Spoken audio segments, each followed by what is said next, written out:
Deadline পার, আত্মসমর্পণ করলেন না খুনে অভিযুক্ত প্রশান্ত বর্মন। সুপ্রিম কোর্টের নির্দেশের পরেও রাজগঞ্জের অপসারিত বিডিওর বেপরোয়া মনোভাব, এবার তাকে গ্রেফতার করতে কোমর বাঁধছে পুলিশ।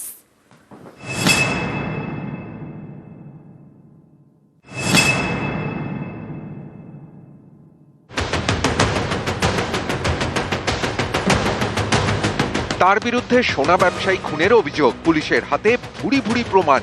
তবুও নিজেকে বাঁচানোর অনেক চেষ্টা করেছেন, কিন্তু তাতে কোনো লাভ হয়নি। সোমবার সুপ্রিম কোর্ট নির্দেশ দেয় 23শে জানুয়ারি অর্থাৎ শুক্রবারের মধ্যে আত্মসমর্পণ করতেই হবে প্রশান্ত বর্মনকে। সুপ্রিম কোর্টের নির্দেশও মানলেন না প্রশান্ত বর্মন। ডেডলাইন পার, শুক্রবার করলেন না আত্মসমর্পণ। এবার তাকে গ্রেফতারের জন্য ঝাঁপাচ্ছে police. His anticipatory bails have been rejected, obviously backfooted, কারণ এরকম তো সারা জীবন আর পালিয়ে বেড়াতে পারবেন না। He is a white coloured person. তো যখন সারেন্ডার করবে তখন কিন্তু সেই কোর্ট, যার কোর্টের সামনে গিয়ে সারেন্ডার করবেন, সেই কোর্ট কিন্তু তখন বেল দিতে দ্বিধাগ্রস্ত থাকবে, কারণ ওনার কন্ডাক্টটা একদম ভালো না।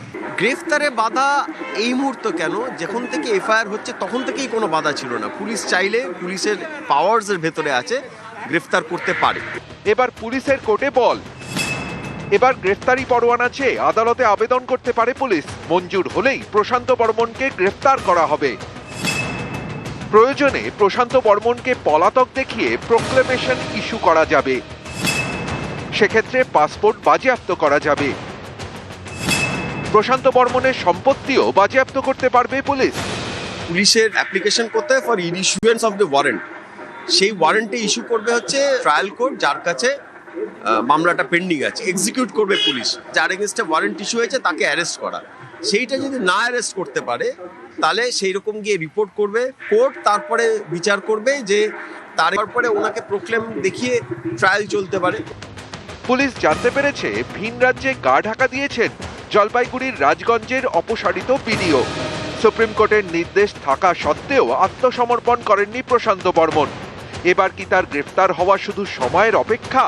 এই প্রশ্নটাই উঠছে, কারণ আইনজীবীদের বক্তব্য প্রশান্ত বর্মনকে গ্রেফতারের জন্য সমস্ত আইনি বাধা কেটে গিয়েছে। এবার বল পুলিশের কোর্টে। নিউজ 18 বাংলা।